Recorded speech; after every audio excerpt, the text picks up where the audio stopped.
தாய்மார்களே தாய்மார்களே மற்றும் தந்தைமார்களே வருங்கால வாலிப இளம் சிங்கங்களே அம்மா என் சகோதர சகோதரிகளே இந்த கடையநல்லூர் நன்னகரில் சக்தி கொண்டு கிருபை கொண்டு கொலுவிருந்து வரக்கூடிய என் அப்பன் மாயாண்டி சுடலமாட சுவாமிக்கு 3 நாள் கொடைவிழா சீரோடும் சிறப்போடும் நடந்து வருகின்றது. அம்மா அப்பேற்பட்ட மாயாண்டி சுடலையின் கொடைவிழாவில் இன்னைக்கு என்ன நாளு? என்ன நாளம்மா? இன்னைக்கு குடியழைப்பு தினம்.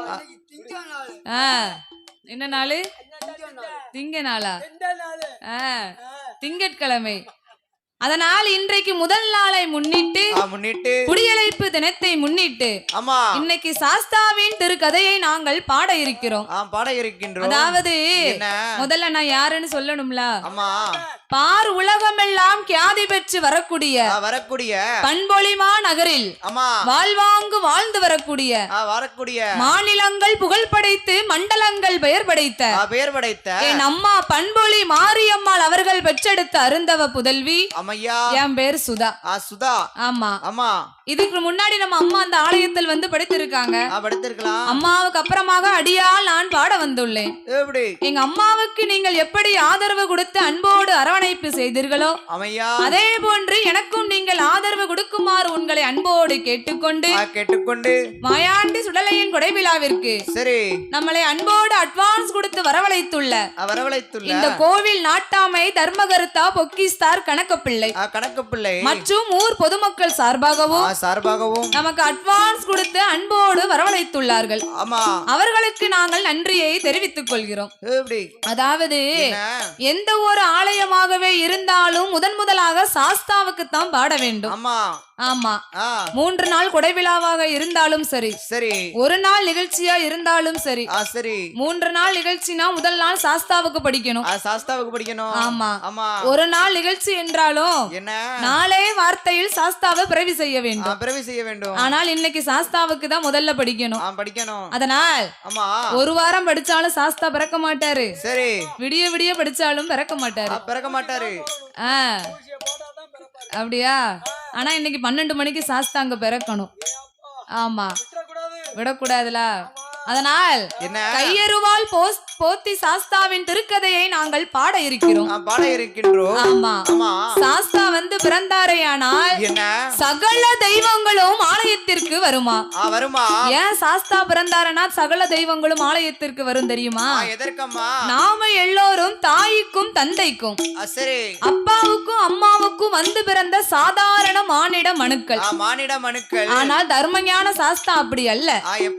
அரிக்கும் சிவனுக்கும் ஐயனுக்கும் மெய்யனுக்கும் அப்பாவுக்கும் வந்து பிறந்த தர்மஞான சாஸ்தா.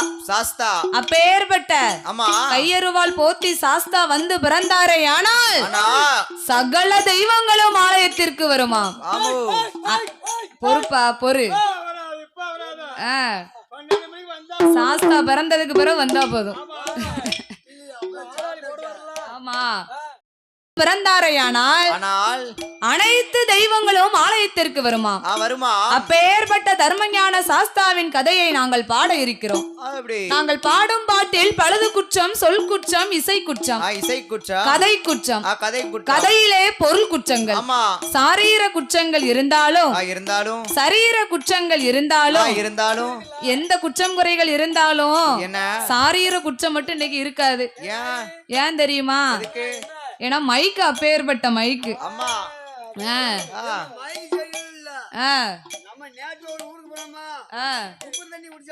ஆமா, என்ன தண்ணி குடிச்சாலும் இன்னைக்கு மைக்கு அப்பேற்பட்ட மைக்கு. நம்ம லேச வாய திறந்தாலே போதும் கணீர்னு குரல் ஒலிக்கு, பாத்தீங்களா? ஆமா, அதனால எந்த குற்றம் குறை இருந்தாலும் சாரீர குற்றம் மட்டும் இன்னைக்கு இருக்காது. அதனால் முன்சொல் சரீர குற்றமா? நீங்க எல்லாம் கொஞ்சம் தண்டியா இருக்கீங்க, நான் கொஞ்சம் ஒல்லியா இருக்கேன்.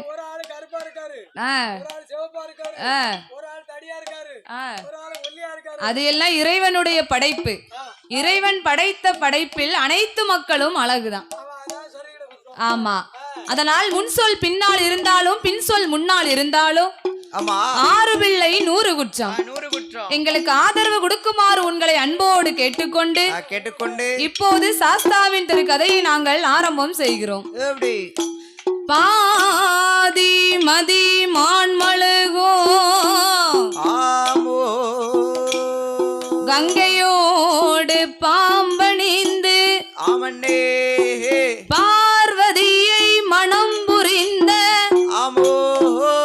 ஆதிசிவன் மோகமது கலியுதமாகி அர்ச்சுதன் என் பெருமாள் இரு கரத்தினால் ஏந்த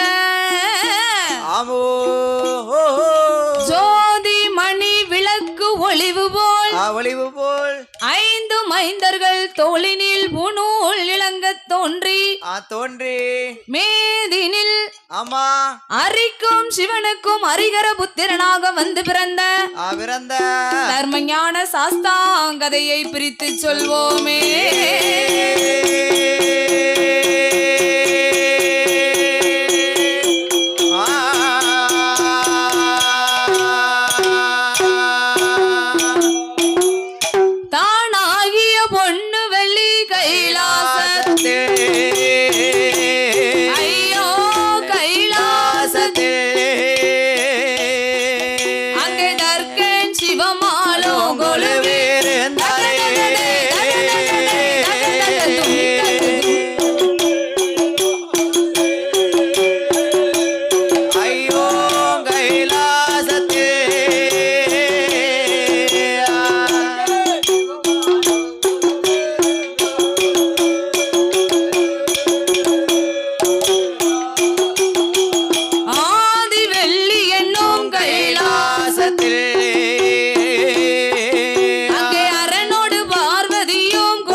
சரஸ்வதியும் கொலுவேறந்தாரே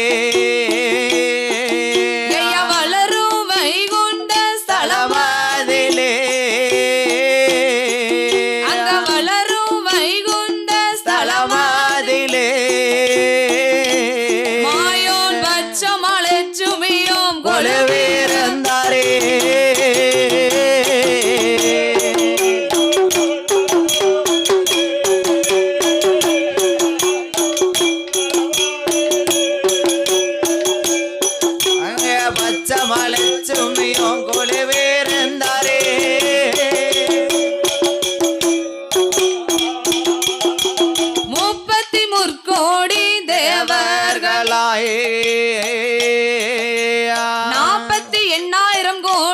மார்களோ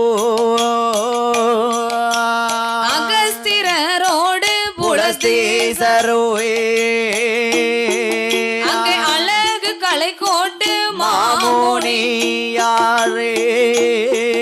அங்க அமரர் தேவரோடு முனிவர்களோயே அட்டதுக்கு பாலகரும் கொலுவேறந்தாரே கணபதியோ என்னப்பன் ஆறு முகத்துடனே வேலவரோ அங்க சுடரும் ஒளிவு தண்ணில் நாரதரோ ஜோதி மார்க்கண்டையன் கொலுவேறந்தாரே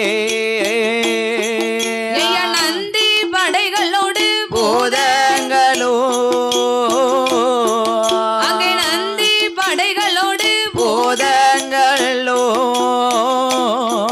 அங்கே 4 லட்சம் கோடி பேப்படையாயே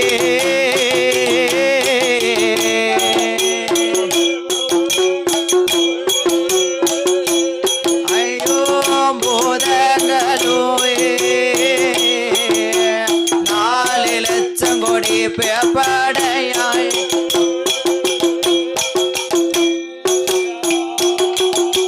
அப்பேற்பட்ட இறைவன் வாழக்கூடிய கைலாசபதியில் ஆமா ஆண்டவனாய சாட்சாதி சிவபெருமாளோடு சிவபெருமாளோடு ஆதி கைலாசத்தில் இன்னும் யார் யாரெல்லாம் கொலுவிருந்து வருகிறார்கள் தெரியுமா? யாரண்ணே?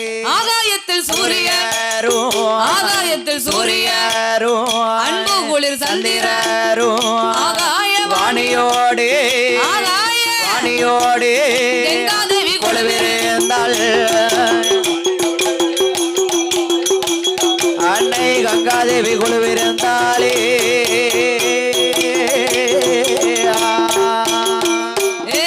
கொலுவிருக்கும் நாளையிலே, கொலுவிருக்கும் நாளையிலே கைலாச வாசலிலே கடவுளான பகவானுக்கு தெய்வலோக ரம்பையெல்லாம் திருநடன ஆடுவாரே. ரம்பையவ வருவாளா? நடனங்கள் ஆடுவாளா? ஊர்வசியாய் வருவாளா? உல்லாசமாய் பாடுவாளே. மேனகையா வருவாளே. மிருதங்கமும் போடுவாளே. சரஸ்வதி வருவாளே. சரஸ்வதி சங்கீதமும் பாடுவாளே. ஆமா சங்கீதங்கள் பாடுவாளே.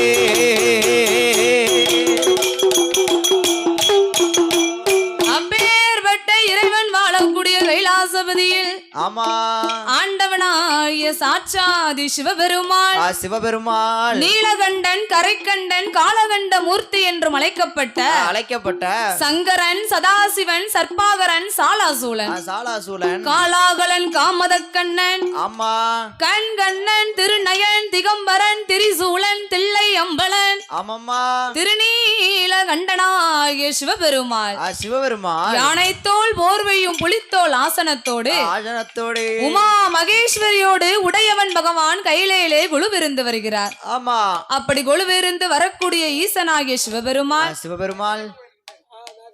14 உலகங்களை படைத்து 224 புவனங்களை படைத்தார். ஆமா 7 சப்தாசாரங்கள் ஆகப்பட்ட கடல்களையும் படைத்து கல்லுக்குள் இருக்கும் தேரையும் கற்பைக்குள் வாழும் சிசுவையும் முட்டைக்குள் இருக்கும் குஞ்சியையும் ஈசன் படைத்து ஓர் அறிவு முதல் 6 அறிவு உடைய மானிட மனுக்களை சிவன் படைத்தார்.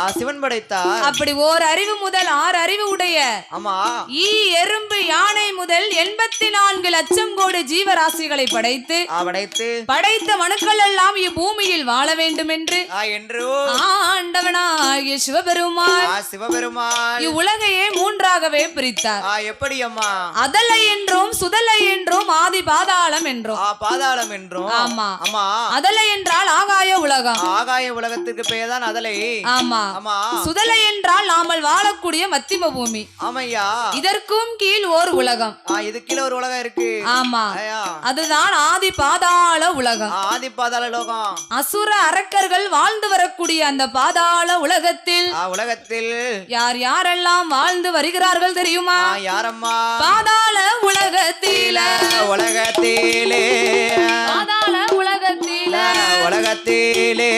ரிஷிமுக வர்ணனுமா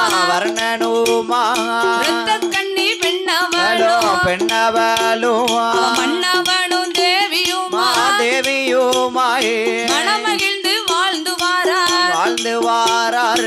கொண்டவனும் தேவியுமாயே குணமுடனே வாழ்ந்து வாரார்.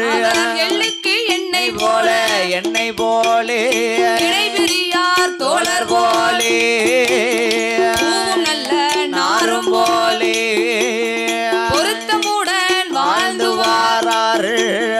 வீணையும் நாதம் போலே விருப்பமுடன் வாழ்ந்து வாரார்.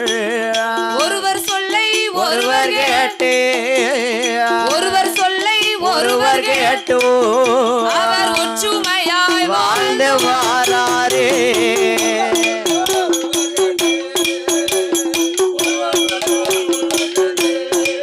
அவர்கள் ஒற்றுமையாய் வாழ்ந்து வாரார்.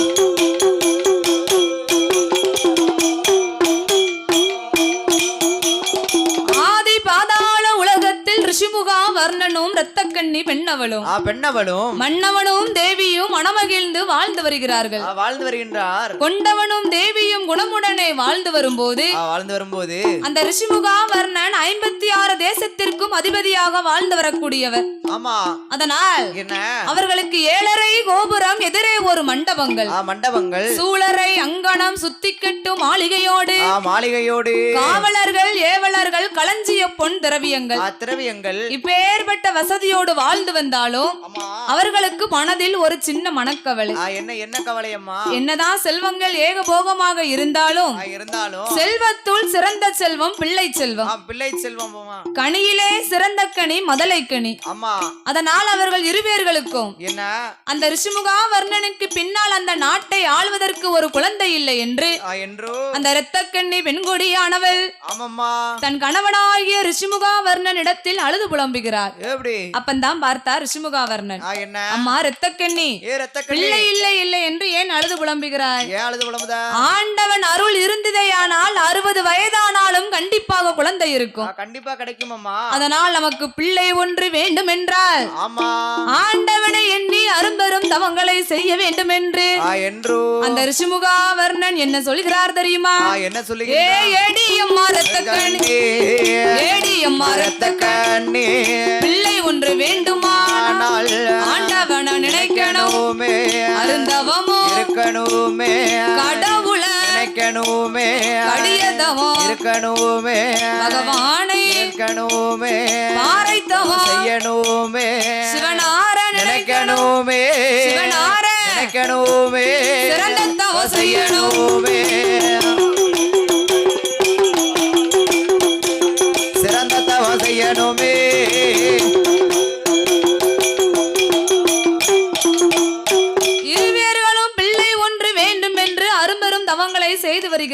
செய்து வருகின்றார். அவர்களைப் போலவே ஆதி பாதாள உலகத்தில் இன்னும் ஒருவருமே தவம் இருந்து வருகிறார். யார் அம்மா? அவர்தான் வண்டுமுகா ரிஷி. இல்லறத்தை வெறுத்து ஈசனை கண்டு ஈசன் பட்டத்தை வாங்க வேண்டும் என்று வண்டுமுகா ரிஷியானவர் தவம் இருந்து வருகிறார். ஆதியிலே ஈசன் பட்டத்தை பெற்றவர்கள் யாரெல்லாம்?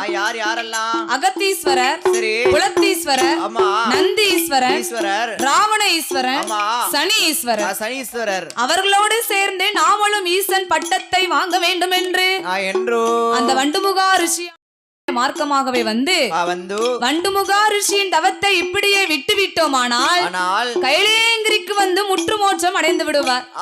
அதனால் அவர் தவத்தை நாம் கலைத்தாக வேண்டும் என்று ஒரு தவத்தை கலைக்க வேண்டும் என்று அழகிலே சிறந்தவள் மன்மதனை ஒரு கை குழந்தையாக வடிவமைத்து வண்டுமுகா ரிஷியின் தவத்தில் கொண்டு வந்து அந்த குழந்தையை போட்டார்கள். குழந்தை கூவா கூவா என்று குரல் கொடுத்தது.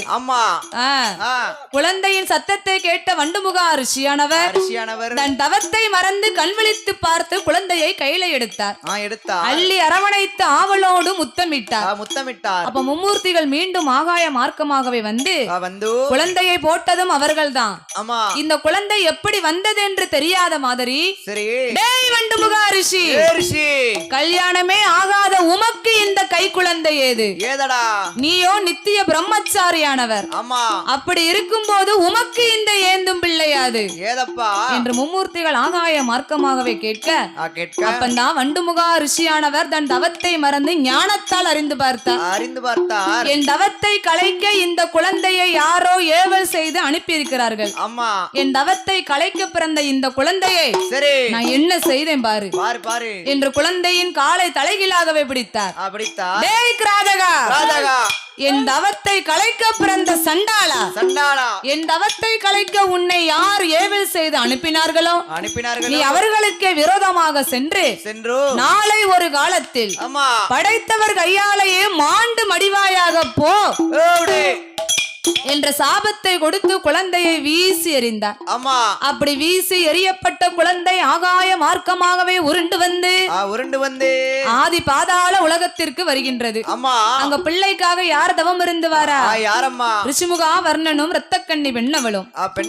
அவர்கள் தவத்தில் இந்த குழந்தை வந்து விழுந்த உடனே பிள்ளை இல்லை என்றுதான தவம் இருந்து வருகிறார்கள். உடனே குழந்தையை கண்டதும் தன் தவத்தை மறந்து அந்த ரிஷிமுகா வர்ணனும் ரத்த கண்ணி பெண்ணவளும் பெண்ணவளும் என்ன செய்தார்கள் தெரியுமா? என்ன செய்கின்றார்? அள்ளி நல்ல அரவணைத்து ஆவலோடு முத்தமிட்டார். அள்ளி நல்ல அரவணைத்து ஆவலோடு முத்தமிட்டார். வாரி மெல்ல கையில் எடுத்து வருணலட்சம் முத்தமிட்டார். வாரி மெல்ல கையில் எடுத்து வருணலட்சம் முத்தமிட்டார். சேர்த்து மெல்ல தான் எடுத்து செவியோடு முத்தமிட்டார். சேர்த்து மெல்ல தான் எடுத்து செவியோடு முத்தமிட்டார். அவர் கோரி மெல்ல தான் எடுத்து கோரி மெல்ல தான் எடுத்து கோடி லட்சம் முத்தமிட்டாரே. அவர் அரண்மனைக்கு கொண்டு வந்து பிறந்த அந்த குழந்தையை பிறந்த குழந்தையை 56 தேசத்திற்கும் தெரியப்படுத்த வேண்டும் என்று அந்த ரிஷிமுகாவர்ணன் 56 தேசத்திற்கும் அறிக்கையை கொடுத்தார். அறிக்கையை காதல் கேட்டு 56 தேசத்து அரசர்கள் யாவரும் அரண்மனைக்கு வந்தார்கள்.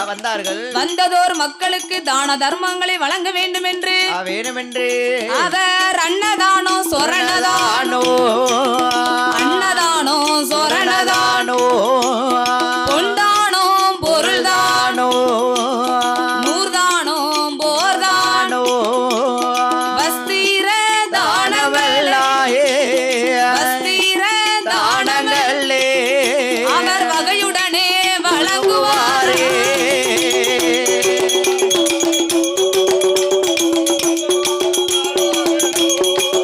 அவரு வகையுடனே வழங்குவாரே.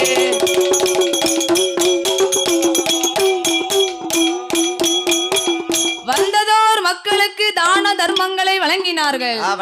குழந்தை பிறந்த 16வது நாள் பெயர் நாமம் வைக்க வேண்டும்.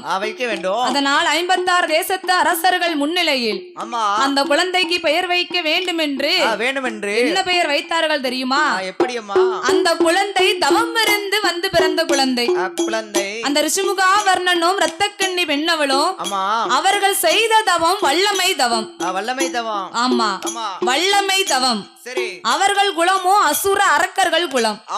அதனால் இரண்டையும் சேர்த்து வல்லரக்கா என்று பெயர் நாமத்தை கொடுத்தார்கள். அப்படி வல்லரக்கா என்ற பெயர் நாமத்தை கொடுத்து அந்த ரிஷிமுகாவர்ணனும் ரத்தக்கண்ணி பெண்ணவளும் எப்படி வல்லரக்க ராட்சுதனை வளர்த்து வருகிறார்கள் தெரியுமா? வல்லரக்க ராஜன் என்று வல்லரக்க ராஜன் என்று பெயர் நாமம் கொடுப்பாரே. வல்லரக்க ராட்சுதனை ரிஷிமுகாவர்ணனுமா ரத்தக்கண்ணி பெண்ணவளும் ஊட்டி மெல்ல வளர்த்து வாரார். உடம்பு எல்லாம் நெய்யோருக ஏற்றி மெல்ல வளர்த்து வாரார். வேகமெல்லாம் நெய்யோருக நாளும் ஒரு மேனியுமா பொழுது ஒரு வர்ணமுமா புகழுடனே வளர்த்து வாரார். தாளாட்டி ஓராட்டி அவர் தலைமுகன வளர்த்து வாராரே.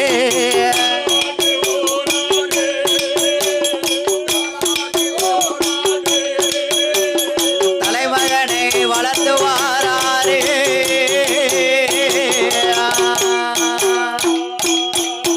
அங்க வளர்த்து வரும் நாளையிலே வல்லரக்க ராஜனுக்கு ஒன்று நல்ல வயதுமாச்சே ஊந்து விளை ஆடுவானே.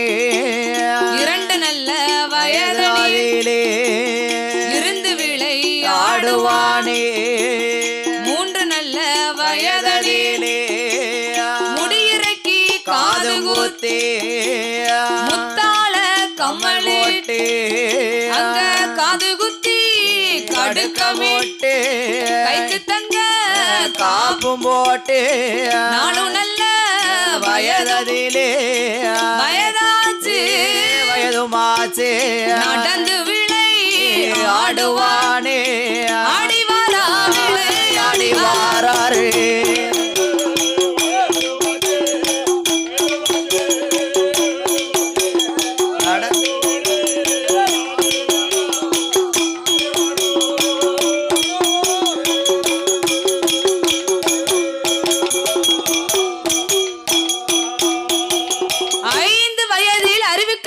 கற்று வருகிறான். கற்று வருகின்றான். 6 வயதில் ஆயகளை அத்தனையும் நயமுடன் கற்று வருகிறான். ஆமா. ஏனா ரிஷிமுகாவர்ணன் 56 தேசத்திற்கும் அதிபதி அல்லவா? ஆமா. அவர்களுக்கு பின்னால் அந்த நாட்டை ஆளுவது அந்த வல்லரக்கன் தான். வல்லரக்கன் தான். அதனால் கல்வி அறிவு என்பது கண்டிப்பாக இருக்க வேண்டும் பாருங்க. ஆமா. அதற்குத்தான் மன்னோரையும் கற்றோரையும் சீர்தூக்கி பார்த்தோமானால் சரி, மன்னவரை விட கற்றவரே சிறந்தவர். சிறந்தவர். மன்னவரை விட கற்றோருக்கு சென்ற இடமெல்லாம் சிறப்பு. ஆமா. ஆமா. மன்னவருக்கு அவர் நாட்டில் மட்டும்தான் சிறப்பு. ஆமா. ஆனால் கல்வி கற்றவருக்கு சரி, சென்ற இடங்கள் எல்லாம் சிறப்பாம். சிறப்புதான். ஆமா. ஆமா. சென்ற இடமெல்லாம் சிறப்புதான். அதனால் கல்வி அறிவு என்பது கண்டிப்பாக இருக்க வேண்டும் என்று தன் மகனாகிய வல்லரக்கனுக்கு 5 வயதில் அறிவுக்கலைகளை கற்றுக் கொடுத்தார்கள். 6 வயதில் ஆயகளை அத்தனையும் நயமுடன் கற்றான் வல்லரக்கன். 4 வேதங்கள், 6 சாஸ்திரங்கள், 18 புராணங்கள், 32 தான தர்மங்கள், 96 தத்துவங்கள், 108 யாகமங்கள், ஆயகளை அத்தனையும் நயமுடன் கற்று முடிக்கும் போது வல்லரக்கனுக்கு வயது எத்தனை? 14 வயது ஆகிவிட்டது. ஆமா. 21 21னா எத்தனை? 21. அப்படி ஆயங்களை அத்தனையும் கற்று முடிப்பதற்குள் வல்லரக்கனுக்கு வயதோ 16 ஆகிவிட்டது. 16 வயதில் கிரு கிரு கிரு கிரு கிருன்னு கீரை தண்டா வளர்ந்துட்டான். அப்ப பார்த்தால் ரத்த கண்ணி தன் கணவனோட இடத்தில் வந்து, என் கணவா ராஜமன்னா, நாமளுக்கோ வாழும் பருவங்கள் போய் வைகுந்தம் சேரக்கூடிய காலம் வந்து விட்டது. தன் மகனுக்கு பால பருவங்கள் போய் பருவ காலங்கள் வந்து விட்டது. அதனால் தன் மகன் தரணி ஆள்வதை தம் கண்ணால் பார்க்க வேண்டும் என்று தன் மகனுக்கு நாட்டை ஒப்படைக்க வேண்டும் அல்லவா? நாட்டை ஒப்படைக்க வேண்டும் என்றால் முதல்ல என்ன செய்யணும்? கல்யாணத்தை முடிச்சு வைக்கணும். ஒரு வீட்டு பொறுப்பு வரணும் அப்படின்னாலே ஒரு ஆணா பிறந்த ஆம்பளைக்கு எதுக்கு கல்யாணம் முடிச்சு வைக்காங்க? அவருக்கு வீட்டு பொறுப்பு அப்பந்தான் வரும்னு. வீட்டு பொறுப்பு வரணும்னாலே கல்யாணத்தை முடிச்சு வைக்கும். ஆனா வல்லரக்க நாட்டையே அரசாளக்கூடியவன். அதனால் அவனுக்கு கல்யாணத்தை முடித்து வைத்தால் தான் வீட்டு பொறுப்பு முதல்ல வரும். வீட்டு பொறுப்பு வந்தாதான் நாட்டை அவங்கிட்ட ஒப்படைக்க முடியும். அதனால் ரிஷிமுகா வர்ணனும் ரத்தக்கண்ணி பெண்ணவளும் வல்லரக்கனின் அம்மான் மகளாகிய பவளக்கண்ணியை வரவழைத்து வல்லரக்கனுக்கும் பவளக்கணிக்கும் திருப்பூட்டினார்கள். அப்படி இருவேறுகளுக்கும் திருப்பூட்டி அந்த ரிஷிமுகா வர்ணன் வல்லரக்கன் இடத்தில் எப்படி நாட்டை ஒப்படைத்தார் தெரியுமா? என் மகனே வல்லரக்கா, என் மகனே வல்லரக்கா, செங்கோலும் உன் பொறுப்பு,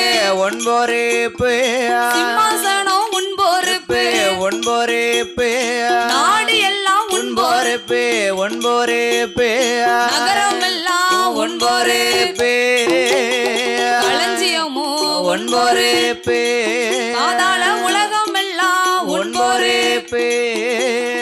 ஒப்படைத்த வேளையிலே அந்த வல்லரக்க ராஜுதனோ அவன் செங்கோலை கைபிடித்தான், சிம்மாசனம் தானமர்ந்தான், புகழ் சூடும் உலகமெல்லாம் வரிசையோடு ஆண்டு வாரான், நீதி அவனி புவனமெல்லாம் நிச்சயமாய் வாழ்ந்து வாரானே. வல்லரக்கனானவன் செங்கோல் பிடித்து வாசு புகழ் சூடும் உலகமெல்லாம் வரிசையோடு வாழ்ந்து வருகிறான். அவனி புகழும் தேசங்களுக்கெல்லாம் அதிபதியாய் வாழ்ந்து வரும்போது வாழ்ந்து வரக்கூடிய வேளையில் அந்த வல்லரக்க ராஜுதன் அரசாண்டு வாரபோது பாதாள உலகத்திலே 12 வருடகாலோ அங்க பஞ்சம் வந்து சேர்ந்ததையா.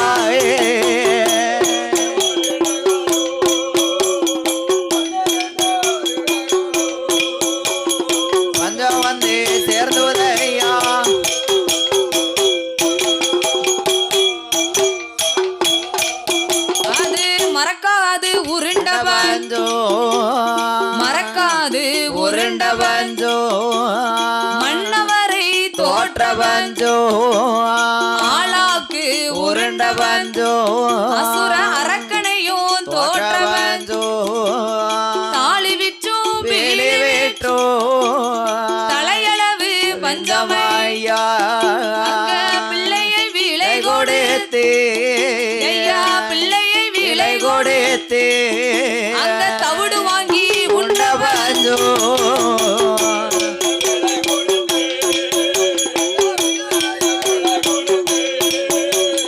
தவிடு வாங்கி உண்ட பஞ்சோ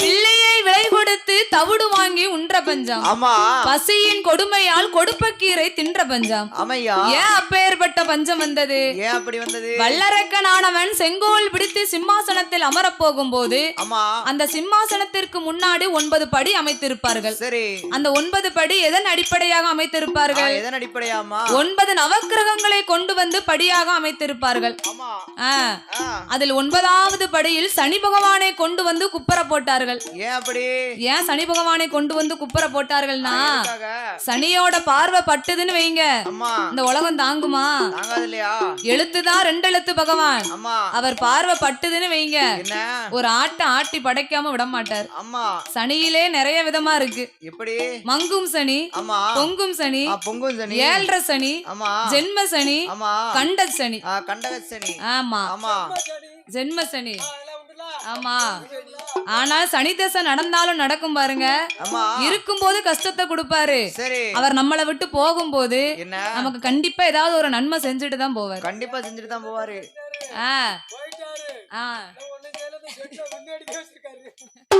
அப்பேற்பட்ட சனி பகவானை கொண்டு வந்து குப்பர போட்டார்கள் ஆமா இந்த வல்லரக்க ராஜுதன் சிம்மாசனத்தில் அமரப் போகிறோம் என்ற ஆணவத்தோடு 8 படிய ஒழுங்காதான் மிதிச்சு ஏறனா ஆமா 9வது படிய மிதிக்கும் போது என்ன சிம்மாசனத்தில் இருக்க போகிறோம் என்ற ஆணவத்தோடு சரி ஓங்கி ஒரு மிதி அப்படியே ஓங்கி மிதிச்ச உடனே சனி பகவான் அப்படியே ஏறட்டு பார்த்தார் ஆமா சனி பகவான் பார்வை பட்ட உடனே என்ன அந்த வல்லரக்க ராஜுதனுக்கு என்னம்மா 6:45 அரையங்காலும் பிடித்த உடனே அங்க என்ன நடக்குது தெரியுமா என்ன நடக்குது அங்க சனியனவன் பிடிக்க போறாங்க சனியனவன் பிடிக்க போறாங்க சண்டாள வல்லரக்க சங்கடத்தை அடைய போறாங்க ஏழ்றையவன் பிடிக்க போறாங்க ஏழ்றையவன் பிடிக்க போறாங்க இருப்பிடத்தை இழக்க போறாங்க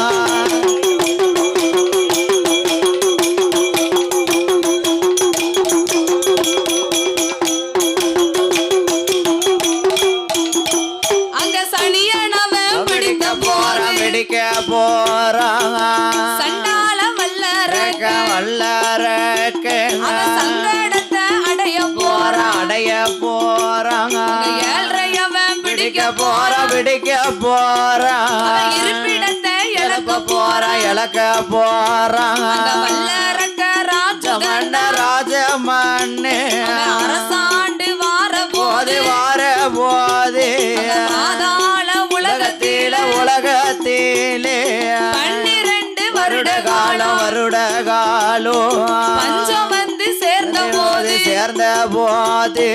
56 அரசரெல்லாம் அந்த வல்லரக்க ராஜனுக்கு பகுதி பணம் கொடுக்கலையே பணிந்து அவர் நடக்கலையே கிஸ்தி பணம் கொடுக்கலையே கீழ்பணிந்தும் நடக்கலையே அவர் இருசால் பணம் கொடுக்கலையே ஐயா கொடுக்கலையே ஏனு என்றும் கேட்கலையே அரக்கனை ஏனு என்றும் கேட்கலையே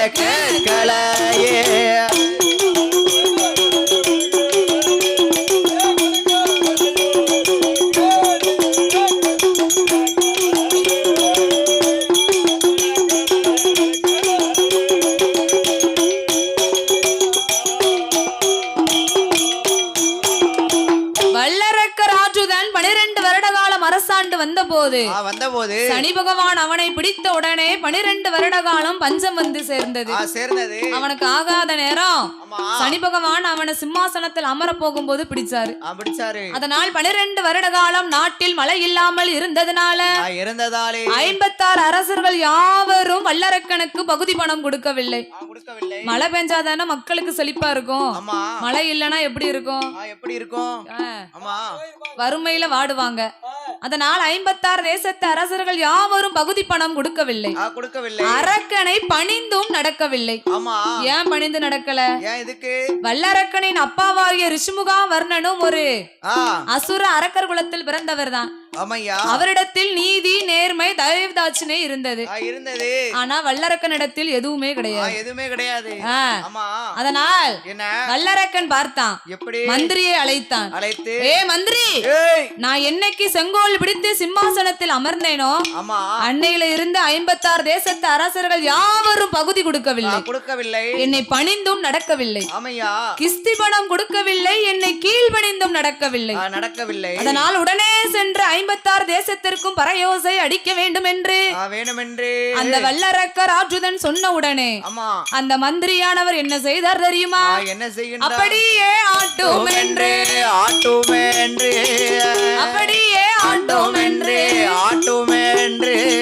மந்திரியும் ஓடி வந்து 56 தேசத்திற்கும் அடிக்காரே பறையோசை சத்தம் கேட்டு அரசரெல்லாம் ஓடி வந்து வாருமையா மந்திரியே, எங்கள் வார்த்தை ஒன்று சொல்ல கேளுங்கோ.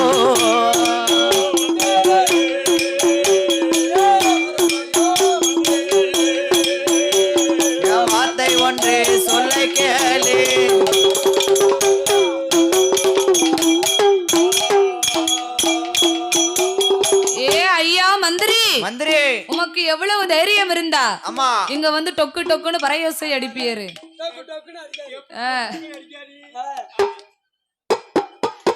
ஐயா அரசமன்னா, எங்கள் மன்னன் அரக்கன் தான் பறையோசை அடிக்க சொன்னார். உங்களிடத்தில் பகுதியை வாங்க வேண்டும் என்று அசுர அரக்கன் தான் பகுதியை வாங்கிட்டு வரும்படியாக என்னை பறையோசை அடிக்க சொன்னார். ஏ மந்திரி, உங்க அரக்கனுக்கு தான் அறிவில்லைன்னா உங்களுக்குமா அறிவில்லாம போச்சு? உங்கள் மன்னன் என்னைக்கு அரசி பரிகாரம் செய்து வந்தானோ அன்னையில இருந்து நாட்டுல மக்கள் எல்லாம் பஞ்சத்தில் வாடுகின்றார்கள். அதனால் பகுதி பணம் கேட்க அப்படின்னு எங்க கிட்ட வந்த உங்களை நாங்க சும்மாவே விட மாட்டோம். அப்படி உங்க அரக்கனுக்கு பகுதி பணம் வேண்டும் என்றால் அவரை படையெடுத்து வரவும் சொல் என்ற 56 தேசத்து அரசர்கள் யாவரும் மந்திரி இடத்தில் என்ன சொன்னார்கள் தெரியுமா? என்ன சொல்லுகின்றார்? பகுதி பணம் கேட்டு வந்தா கொடுக்கவே மாட்டோம், நாங்கள் கொடுக்கவே மாட்டோம். படையெடுத்து சண்டை செய்ய தயங்கவே மாட்டோம், படையெடுத்து சண்டை செய்ய தயங்கவே மாட்டோம், கொடுக்கவே மாட்டோம்.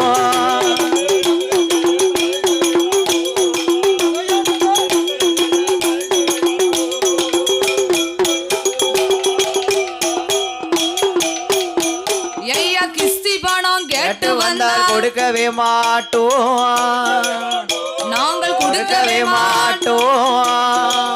அவரை கெட்டி வச்சு சண்டை செய்ய தயங்கவே மாட்டோம், கெட்டி வச்சு சண்டை செய்ய தயங்கவே மாட்டோம், கொடுக்கவே மாட்டோம்.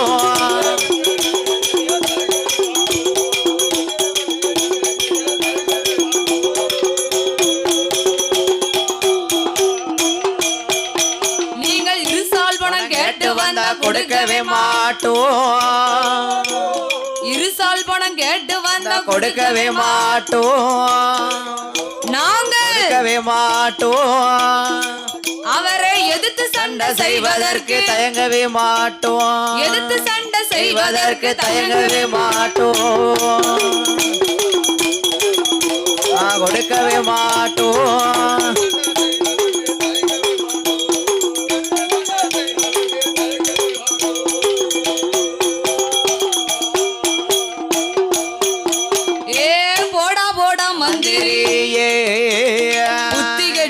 தந்திரியே, உங்கள் மண்ணே அரக்கனுக்கு மண்டையில பலம் இருந்தால் மல்லு கொடி நாட்ட சொல்லி மல்லு செய்து பார்த்திடலாம் நெஞ்சிலையும் துணிவிருந்தால் யுத்தம் கொடி நாட்ட சொல்லி யுத்தம் கொடி நாட்ட சொல்லி நாமல் யுத்தம் செய்து பார்த்திடலாமே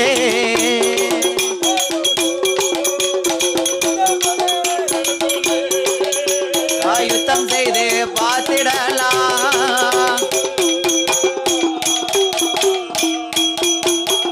பார்த்தார் மந்திரி என்ன அரக்கன் கிட்ட போனோமானால் பகுதியை வாங்கிட்டு வான்னு இங்க விரட்டுதாரு அவன் விரட்டுதான் 56 தேசத்து அரசர்கள் யாவரும் பகுதி இல்லன்னு நம்மள அங்க விரட்டுதாங்க அங்கோடி விரட்டுறாங்க நமக்கு ஏன் இந்த பொழப்பு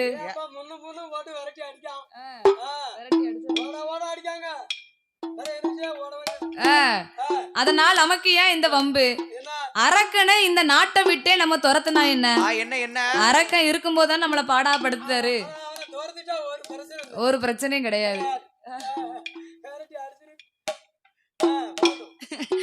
அதனால் அரக்கனை இந்த நாட்டை விட்டு நாம் துரத்த வேண்டும் என்று மந்திரியானவர் அரக்கன் பக்கம் ஓடோடி வந்தார் ஐயா அரக்கமண்ணா நீங்கள் சொன்னபடியே 56 தேசத்திற்கும் பறையோசை அடித்தேன் அவர்கள் யாவரும் நமக்கு பகுதி கொடுக்கவில்லை ஏ மந்திரி என் பேரை சொன்னியா என்ன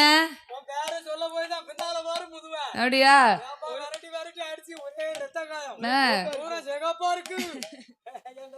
ஐயா மன்னா உங்க பேரை சொன்னதுக்கு பிறகுதான் ரொம்ப கேவலமா பேசுதாங்க ஏ மந்திரி என்னைய பார்த்து ஒருத்தன் கேவலமா பேசியிருக்கான் பார்த்துட்டு சும்மாவாயா வந்த திரட்டு திரட்டு நம் படையை நம்ம படையெல்லாம் அப்படியா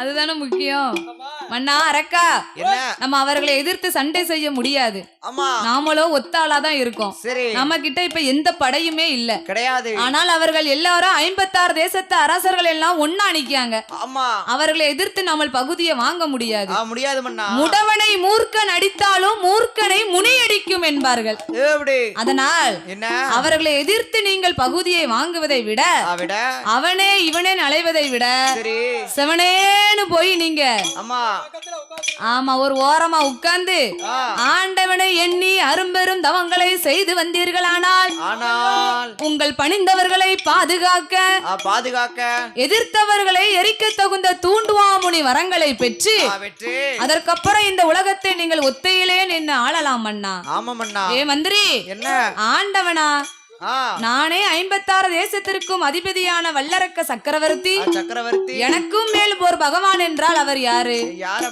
பைத்தியார பெயர் ஆண்டவனையே யாருன்னு கேட்கான இவன் எப்படி பகவான வணங்கி இருப்பான் கையெடுத்து கும்பிட்டு இருப்பான் சரிதானே யாருக்கிட்ட மண்டகனம் இருந்தாலும் கடவுள் கிட்ட மட்டும் இருக்க கூடாது ஆமா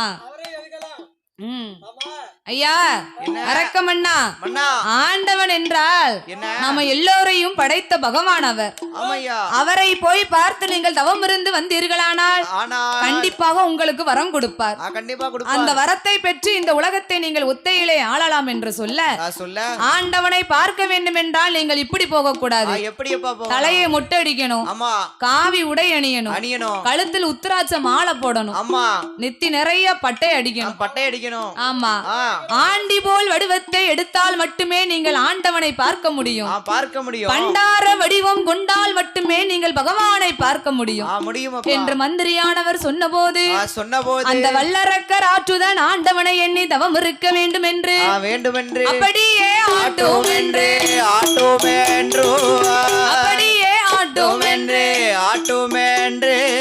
வல்லரக்கர் ராஜூதன் தலைய முட்டை தான் அடித்தான் சன்னியாசி கோலம் கொண்டான் காவி நல்ல உடையணிந்து உத்திராஜ மாலை போட்டு நீரறியா நெற்றியெல்லாம் திருநீற்று காப்பணிந்தான் அவன் கம்பத்தை தோளில் வைத்தான் காட்டுக்குத்தான் காட்டுக்குத்தான் வரபோது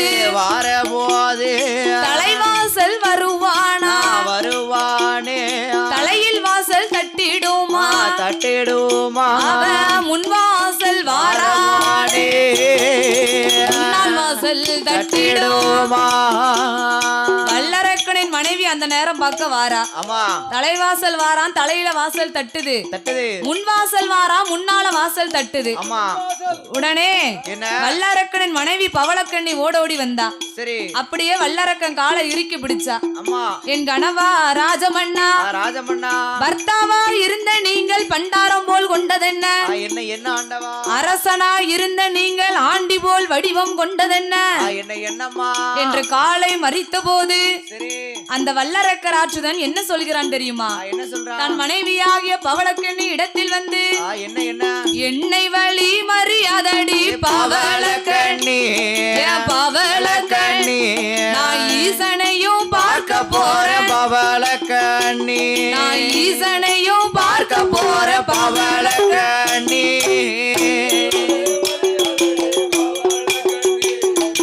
பவளக்கண்ணி ஈசனையும் பார்க்க போறேன் பவளக்கண்ணி இருந்து தவம் செய்ய போறேன் பவளக்கண்ணி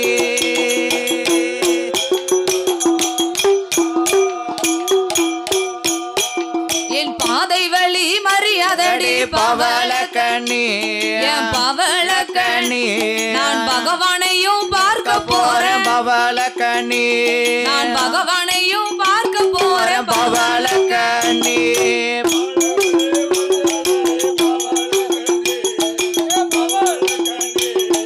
பகவானையும் பார்க்க போறேன் பவளக்கண்ணி பகவானையும் பார்க்க போறேன் பவளக்கண்ணி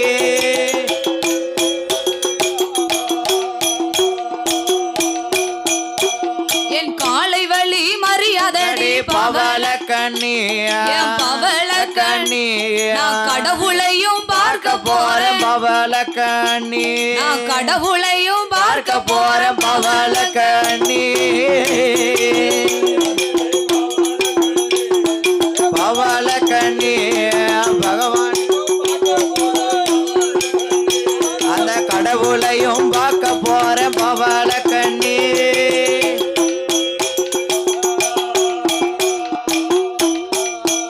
அந்த வல்லரக்க ராஜுதான் கண்ட கண்ட சகுனமெல்லாம் காலால தள்ளுதானே அவன் நாடு விட்டு நகர விட்டு அடர்ந்தவன காடுவாரானே ஆறு நல்ல சுனைகளந்து ஆருணியோ வருவாரே ஏழுமலை வனம் கடந்து ஏழுமலை வனம் கடந்து அவை இமயமலை வாரானே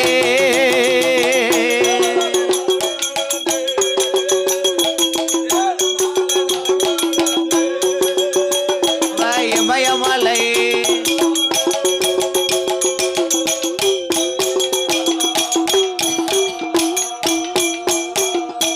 ஏழுமலை வனம் கடந்து இமயமலை வருகிறான் வல்லரக்க ராட்சுதன் அவன் வரும்போது கண்ட கண்ட சகுனங்களை எல்லாம் காலாலே தள்ளிவிட்டு ஆண்டவனை மனதில் எண்ணி தவம் இருக்க வேண்டுமென்று அந்த தூண்டுவாமுனி வரங்களாகிய அக்கினி வரத்தை வாங்க வேண்டுமென்று அந்த வல்லரக்கன் இமயமலை பர்வதத்திற்கு வந்து தன்னுடைய தவ பொருட்களை அப்படியே கீழிறக்கி வைத்தான் அங்கும் இங்கும் சுற்றி பார்த்தான் நாம் தவம் செய்வதற்கு ஏற்ற இடம் இந்த இடம் தான் என்று அந்த வல்லரக்க ராஜுதனானவன் ஆண்டவனை எண்ணி தவம் இருக்க வேண்டுமென்று தான் கொண்டு வந்த தவ பொருட்களை வைத்து எப்படி தவச்சாலையை அலங்காரம் செய்கிறான் தெரியுமா சுவாமி வல்லரக்க ராஜுதன் வல்லரக்க ராஜுதன் தவம் இருக்க வேண்டுமே சாந்து கொண்டு தரைமலிகே சந்தனத்தால் பாலால பன்னீரால கோலம் போட்டாங்க மாவு கொண்டு தரைமலிகே மஞ்சளால கோலம் போட்டாங்க கோலம் போட்ட இடமதிலே தலைவாழை இலை விரித்தான் நாயகரை பிடித்து வைத்தாங்க நரநாளி நரமரக்கால் நரநாளி மரக்கால் தெச்சனைகள் தேங்கவளாலோ தெச்சனையா தேங்கவளாலோ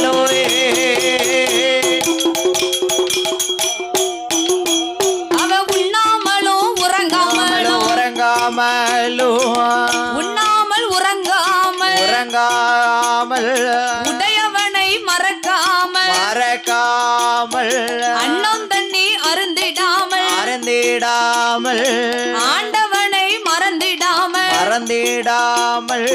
அரோகரா அரணை என்று அரணர் நாமும் சொல்லுவானோ அவன் சிவனை நல்ல சிவனை என்று சிவனே என்று சிவனார் நாமும் சொல்லுவானோ சிவனார் நாமும் சொல்லுவானோ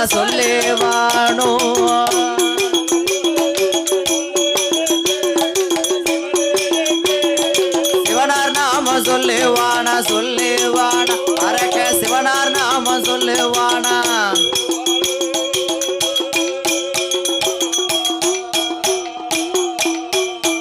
அவன் 2 வருடகாலோ 2 வருடகாலோ இருந்து தவோ செய்வாராயே 12 வருடகாலோ 12 வருடகாலோ பாறை தவோ செய்வானே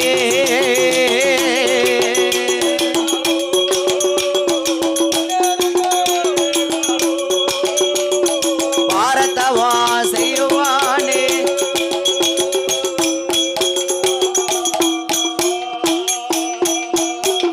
வல்லரக்கர் ஆற்றுதனானவன் இமயமலை பர்வதத்தில் உண்ணாமல் உறங்காமல் உடையவன் திரு புகழை மறந்திடாமல் நான் கொண்டு வந்த தவ பொருட்களை ஒவ்வொன்றாக அடுக்கி வைத்து ஊசி முனைக்கு மேல் தனது வலதுகால் பெருவிரலை ஊன்றி நாசி அடக்கி அரக்கன் ஊசி தவத்தை செய்து வருகிறான் அப்படி ஆண்டவனை மனதில் எண்ணி அல்லும் பகலும் 60 நாளிகை உண்ணாமல் உறங்காமல் உடையவன் திரு புகழை மறந்திடாமல் அன்னம் தண்ணி அருந்தாமல் ஆண்டவன் திரு புகழை மறந்திடாமல் 12 வருட காலம் தவம் இருந்து வாரான் பாருங்க. என் தவத்தை காண ஏன் இறைவன் இன்னும் இங்கு வரவில்லை? எதற்காக வரவில்லை? என் தவத்தில் ஏதேனும் குற்றம் குறை இருக்கிறதா என்று அந்த வல்லரக்கனானவன் ஆண்டவனை எண்ணி மனமுருக பாடுகின்றான். எப்படி அம்மா? அவன் எப்படி பாடுகின்றான் தெரியுமா? எப்படி அம்மா? ஆண்டவனே பகவானே சம்போ சங்கரா, ஆண்டவனே பகவானே சம்போ சங்கரா, சிவ சம்போ சங்கரா, அரக்கன் செய்யும் தவத்தை பாரு சம்போ சங்கரா, இந்த அரக்கன் செய்யும் தவத்தை பாரு சம்போ சங்கரா,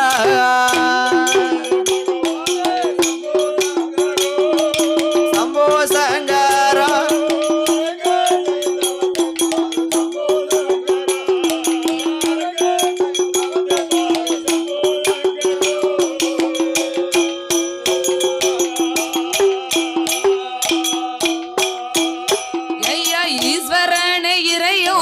சம்போ சங்கரா, சம்போ சங்கரா, ஏழை செய்யும் தவத்தை பாரு சம்போ சங்கரா, இந்த ஏழை செய்யும் தவத்தை பாரு சம்போ சங்கரா, சிவ சம்போ சங்கரா,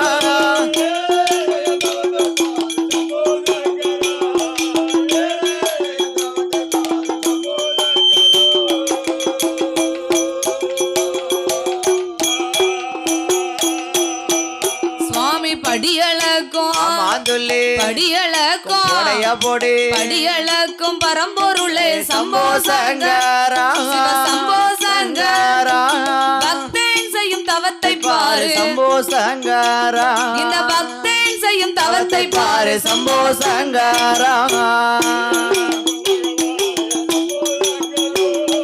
சம்போ சங்கரோ,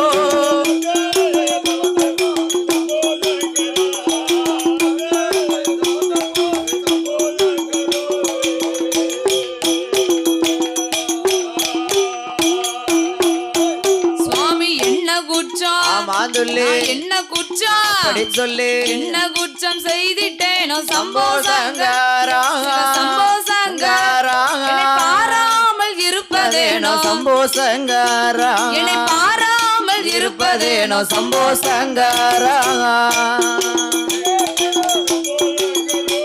சிவ சம்போ சங்கரா,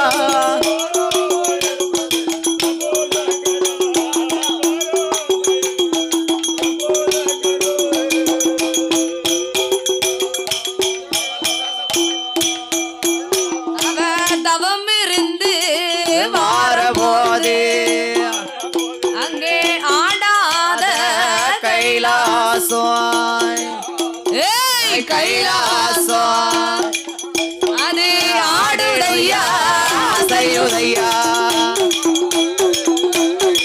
ஆடாத கைலாசம்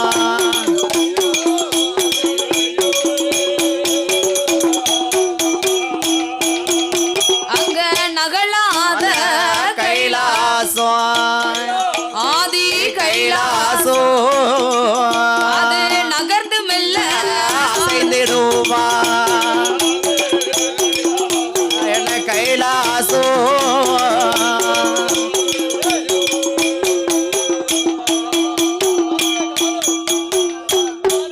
அப்படியா அசுரனாகப்பட்ட வல்லரக்கன் ஆனவன் ஆண்டவனை எண்ணி தவம் இருக்கும்போது தவம் இருக்கும் அவனுடைய தவ மகிமையை கண்டு ஆமையா ஆண்டவனாகிய சிவபெருமாள் நந்தி தேவனை பூலோகத்திற்கு அனுப்பினார். அனுப்பினார் 2 குளிகையை கையிலே கொடுத்து, ஆமா என் மகனே நந்தி தேவா, நந்தி தேவா இந்த வல்லரக்கனை நீ தான் பூலோகம் சென்று கைலேங்கிரிக்கு அழைத்து வர முடியும் ஆமா என்று 2 குளிகையை கையில கொடுத்த உடனே என்ன நந்தி தேவன் நேரா பூலோகம் வந்தார். வந்தார் பூலோகம் வந்த உடனே வல்லரக்கனை பார்த்து, பார்த்து என் மகனே வல்லரக்கா, வல்லரக்கா இதோ இந்த 2 குளிகையை வாங்கி கொண்டு ஆமா உன்னுடைய 2 கன்னத்திலும் நீ ஒதுக்கி கொள்ள வேண்டும். ஆமையா ஒதுக்கி கொண்ட 3.75 நாளிகைக்குள் இருபுறமும் ரெக்கை வந்து முளைக்கும் என்று சொல்ல, ஆமையா உடனே குளிகையை வாங்கி நான் கன்னத்தில் ஒதுக்கி கொண்டான். சரி ஒதுக்கி கொண்ட 3.75 நாளிகைக்குள் இருபுறமும் ரெக்கை வந்து முளைத்தது. முளைத்தது உடனே நந்திதேவன் முன்பறக்க, ஆமா வல்லரக்கன் பின்பறக்க, பின்பறக்க இருவேறுகளும் முன்னும் பின்னுமாக பறந்து கொண்டு நேர கைலேங்கிரிக்கு போனார்கள். வல்லரக்கனை பார்த்த உடனே ஆண்டவன் அன்போடு அழைத்தார். என் மகனே வல்லரக்கா, வல்லரக்கா என்னே எண்ணி 12 வருட காலம் ஆமா நீ தவம் இருந்து வந்தத நோக்கம் என்னப்பா? ஆமாப்பா நீ கேட்ட வரங்களை எல்லாம் கிருபையோடு உனக்கு தருகிறேன் மகனே. ஆமையா நீ சொன்ன வரங்களை எல்லாம் இந்த சொர்க்கேசன் உனக்கு தருகிறேன் என்று ஆண்டவனாகிய சிவபெருமாள் சொல்ல, ஆமா அப்ப பார்த்தான் வல்லரக்க ராஜுதன், ஆண்டவா பரமேஸ்வரா, உம்முடைய அருளால் எனக்கு ஒரு குறையும் இல்லை. ஆனாலும் நான் கேட்க வந்த வரம் என்ன வரம் தெரியுமா? என்ன வரமப்பா? நீங்கள் படைத்த படைப்பில் நான் ஒரு மானிடப் பிறவி. அதில் 2 கரங்கள் உள்ளன. அதில் வலது கரத்தில் 5 விரல் இருக்கின்றது. 5 விரலுக்கும் நீங்கள் அக்கினி வரத்தை தந்தால் போதும் ஆண்டவா என்று அரக்கனாகப்பட்ட வல்லரக்கன் கேட்டபோது ஆண்டவனாகிய சிவபெருமாள் அப்படியே வரத்தை தந்தேன் என்றார். அது என்ன வரம் தெரியுமா? ஆண்டவனே பகவானே, ஆண்டவனே பகவானே, ஆள்காட்டி விரல் எடுத்து ஆண்டவனை உமை நினைத்து அகிலமெல்லாம் கேட்டினாலும் அக்கினியா வேண்டும். பாம்பு நல்ல விரல் எடுத்து பகவானை உமை நினைத்து பாருலக கேட்டினாலும் பஸ்பமாக எரிய வேண்டும். மோதிர விரல் எடுத்து முக்கண்ணரே நினைத்து மூவுலகம் நீட்டினாலும் மோதித்து பிடிக்க வேண்டும். சுண்டு வீரல் நான் எடுத்து சொர்க்கேசா உன்னை நினைத்து சூழுலகம் நீட்டினாலும் சுக்கு சுக்கா நெருங்க வேண்டும்.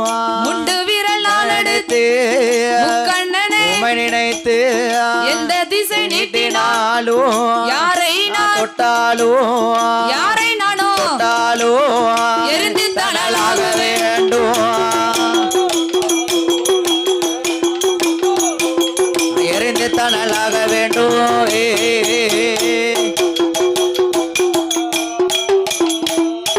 என்று அசுரனாகப்பட்ட வல்லரக்கன் ஆண்டவனிடத்தில் அக்கினி வரத்தை கேட்டபோது ஆண்டவனாகிய சிவபெருமாள் அப்படியே வரத்தை தந்தேன் என்றார். அந்த வரத்தை வாங்கிட்டு வரும்போது பார்த்தார் நாரத மகாமுனிவர். மகனே வல்லரக்கா, ஆண்டவனிடத்தில் அக்கினி வரத்தை வாங்கிட்டு வந்த, ஆனால் ஆண்டவன் வரம் கொடுத்தாரா இல்லையா என்று நீ ஆண்டவனை பரிசோதித்து பார்க்க வேண்டும் அல்லவா என்று நாரத மகாமுனிவர் சொன்னபோது அந்த வல்லரக்கன் அப்படியே ஆகட்டும் என்று ஆண்டவனை எரிப்பதற்காக வருகிறான். அப்ப பார்த்தார் பகவான், அசுரனாகப்பட்ட வல்லரக்கன் நம்ம கிட்டயே வரத்தை வாங்கிட்டு நம்மளையே எதுக்கு எரிக்கணும்னு வாரான.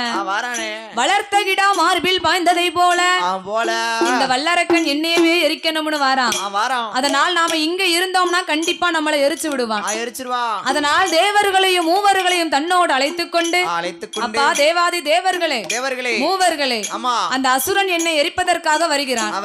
அந்த அரக்கன் இங்கு வருவதற்குள்ளாக நான் தெரியாமல் எல்லோரும் ஓடி ஒளிய வேண்டும். ஒளிய வேண்டும் அப்பா. நீங்கள் எல்லோரும் நந்தவன தோட்டமாக முளைத்து நிற்க உங்களுக்கு மத்தியில் அரளி மரமாக முளைத்து செவ்வரளி புஷ்பத்துக்குள் சிவலிங்கமாய் நான் வந்து ஒளிஞ்சுக்கிடுதேன் என்று ஆண்டவனாகிய சிவபெருமாள் சொன்னபோது தேவர்களோடு மூவர்களும் ஆண்டவனாகிய சிவபெருமாளும் எங்கு வருகிறார்கள் தெரியுமா? எட்டோட 8 நாளா நெட்டோட்டம் ஓடினார். ஓடிக்கொண்டு இருந்தோமான உடல் இழைத்து போகும் என்று தன்னோடு தேவர்களை நந்தவன தோட்டமாக்கி ஆண்டவன் சிவபெருமாள் அரளி மரம் தான் முளைத்து அவர் தலையில் உள்ள கங்கையத தரையதிலே இறக்கிவிட்டு அக்கினியால் எரிந்தவனம் தண்ணீரால குளிரச் செய்தார். அவர் செவ்வரளி புஷ்பத்துக்குள் சிவலிங்கமாய் போய் மறைந்தார். அவர் சடை ஒளைய முடி ஒளைய முடி ஒளைய முடி ஒளைய முடி ஒளைய சங்கர பகவான் ஒளிய சடை ஒளைய முடி ஒளைய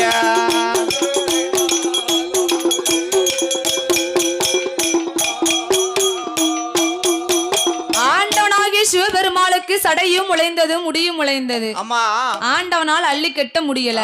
செவ்வரளி புஷ்பத்துக்குள் சிவலிங்கமாய் போய் ஒளிந்தார். அப்படி ஆண்டவன் ஒளிந்த நாள் முதலாக ஆதி கைலாசத்தில் அருளும் இல்லை பொருளும் இல்லை.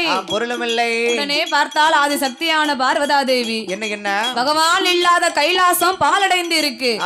பகவான் 8 நாளா எங்க போனாரனே தெரியவில்லை என்று நாம் கண்ணீரை தீர்க்க வேண்டும், கவலையை மறக்க வேண்டும் என்றால் நம் அண்ணன் ஒருவரால் மட்டுமே முடியும். அவரால் தர முடியும். அதனால் அண்ணனாகிய கோபால கண்ணனை அழைத்து ஏ அண்ணா என் கோபால கண்ணா கண்ணா கண்ணா ஆண்டவன் எங்கு இருக்கார் என்று தேடி கண்டுபிடித்து வருவது உம்முடைய கடமை. கடமையப்பா. பகவான் இல்லாத கைலாசம் பாலடைந்து இருக்கு. 8ஓடு 8 நாளா சிவன் எங்க போனாரனே தெரியலையே. ஆமா பார்வதி, நீ அஞ்ச வேண்டாம், மலைய வேண்டாம்.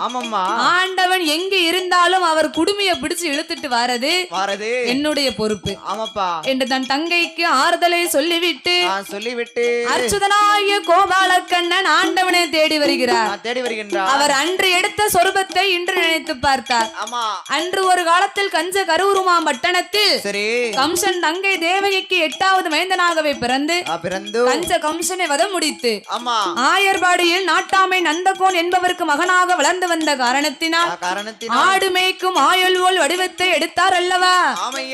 அந்த சொரூபத்தை நாம் எடுத்து ஆண்டவனை தேடி போக வேண்டும் என்று என் பெருமாளாகிய கோபாலக்கண்ணன் ஆடு மேய்க்கும் ஆயல் போல் வடிவத்தை கொண்டு ஆவிடங்களை எல்லாம் முன்னால் நடக்க விட்டு கண்ணன் சீங்குழலை தன் திருவாயில் வைத்து நடந்து வந்த களைப்பு தீர கீதங்களை வாசித்தார். அப்படி கண்ணன் கீதங்களை வாசிக்க வாசிக்க சிவன் இருக்கும் செவ்வரளி கொப்பானது தன்னை மறந்து சுதி தவறாமல் ஆடுகின்றது. கீதங்களை வாசிப்பதில் வல்லவர் கிருஷ்ண பகவான். நாட்டியத்தில் வல்லவர் நடராஜ பெருமாள். அவர்தான் சிவன் அல்லவா.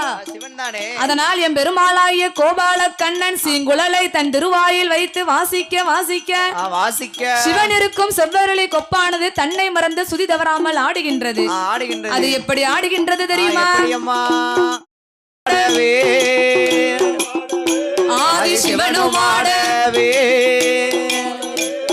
சிவனிருந்த அரளி கோப்பு சேர்ந்து மாடவே சிவனிருந்த அரளி கோப்பு சேர்ந்து மாடவே ஆதி சிவனும் ஆடவே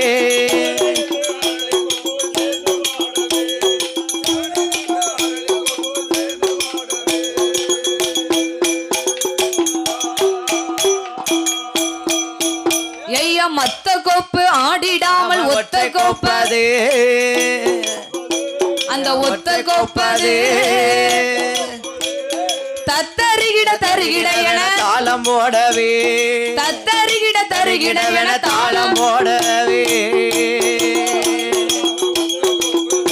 என ஒற்றை கோப்பது தத்தருகிட தருகிடவென தாளம் போடவே என்று அர்ச்சுதனாய கோபால கண்ணன் சீங்குழலை வாசிக்கும் போது ஆமாமா ஆண்டவன் இருக்கும் செவ்வரளி கொப்பு தன்னை மறந்து ஆடுகின்றது.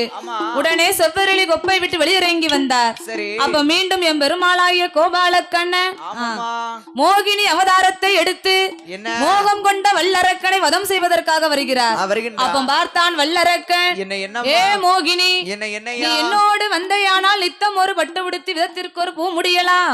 ஏ அரக்கா, நான் உன்னோடு வர வேண்டும் என்றால் உன் முண்டு விரலை கொண்டு முக்கணரை மனதில் நினைத்து எனக்கு சத்தியம் செய்து கொடுக்க வேண்டும் என்று சொல்ல, அப்ப பார்த்தார் வல்லரக்கனானவன், அப்படியே நான் உனக்கு சத்தியம் செய்து தருகிறேன் என்று அந்த வல்லரக்க ராஜுதன் அலைகடலில் போய் முங்கி நிமிர்ந்து தன் முண்டு விரலை எடுத்து முக்கண்ணன் பகவானை மனதில் நினைத்து, ஏ மோகினி, இதோ பார், உன்னானை என்னானை உடையவன் தன்னானை, மூத்த மனைவி பவளக்கனிய முகம் பார்த்து முழிக்க மாட்டேன் என்று அவன் தொண்டையில் வைத்து சத்தியம் செய்த போது, அவன் தொண்டையில வைத்த போது சண்டால வல்லரக்கன் அவன் சுக்கு சுக்கா நொறுங்குதான எழுந்ததொரு சாம்பலை தான் எம்பெருமாள் கையில் எடுத்து அவர் ஆதிவெள்ளி கைலாசம் அர்ச்சுதனும் ஓடி வாரார்.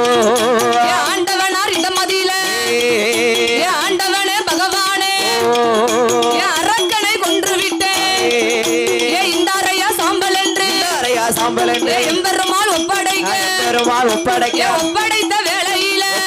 வேளையில ஆண்டவன் தான் சிவபெருமான், ஐயாவே அர்ச்சுதனே அரக்கனை கொன்ற கோலா ஆண்டவனும் பார்க்கணுமே போடுமையா அச்சொருவான் என்று பகவானும் சொன்ன போது ஆபத்திற்கு பாவம் இல்லை என்ற எம்பெருமாள் கோபால எடுத்தாரே பெண் சொரூபம் கண்ட சிவன் பெண் சொரூபத்தை கண்ட சிவனாருக்கு மோகலிஸ்தைகள் அதுவும் ஒழுக பூமியில் விழுந்தால் பூலோகம் தாங்காது என்று என் பெருமாள் இரு கரத்தினால் ஏந்த அப்போ தர்மஞான சாஸ்தாக்கள் ஆகிய ஜோதிமணி விளக்கு ஒளிவு போல் 5 மைந்தர்கள் தோளினில் பூநூல் இளங்க தோன்றி மேதினில் அரிக்கும் சிவனுக்கும் அரிகர புத்திரனாக வந்து பிறந்த தர்மஞான சாஸ்தா யாரெல்லாம் தெரியுமா? சாஸ்தா பிறந்தது அவர் பிறந்த கிரகம் எப்பேற்பட்ட கிரகம் தெரியுமா? சுவாமி பங்குனி மாதம் புதனது உத்திரம் அங்க பவரண பஞ்சமி கடக லக்கணத்தில் அங்க இந்திரமாகவே அமிர்த யோகத்தில் ஆதிக்கும் சிவனுக்கும் பிள்ளையாய் பிறந்தார். அவர் கையில் பிறந்தவர்க்கு கையனார் என்றோம், அங்கே ஆதியில் உள்ளவர்க்கு ஐயனார் என்றோம். சுவாமி ஐயனார் ஏ ஐயனார் ஹரிகர சுதன் ஐயனார் ஏ கையருவாள் போத்தி ஐயா சுவாமி ஐயனார் எரிமேனி தர்மசாஸ்திரா கையருவாள் போத்தி ஐயா வெள்ளியால பூநூலா வெண்கலத்தால் தாழ்வடமா தங்கத்தால பூநூலா தனிவயிற தாழ்வடமா ஆனப்புலி கூட்டத்தோடு ஐயன் பிறந்தாரே கையருவாள் போத்தி ஐயா அரிக்கும் சிவனுக்கும் அரிகர புத்திரனாக கையருவாள் போத்தி சாஸ்தா வந்து பிறந்தாரே.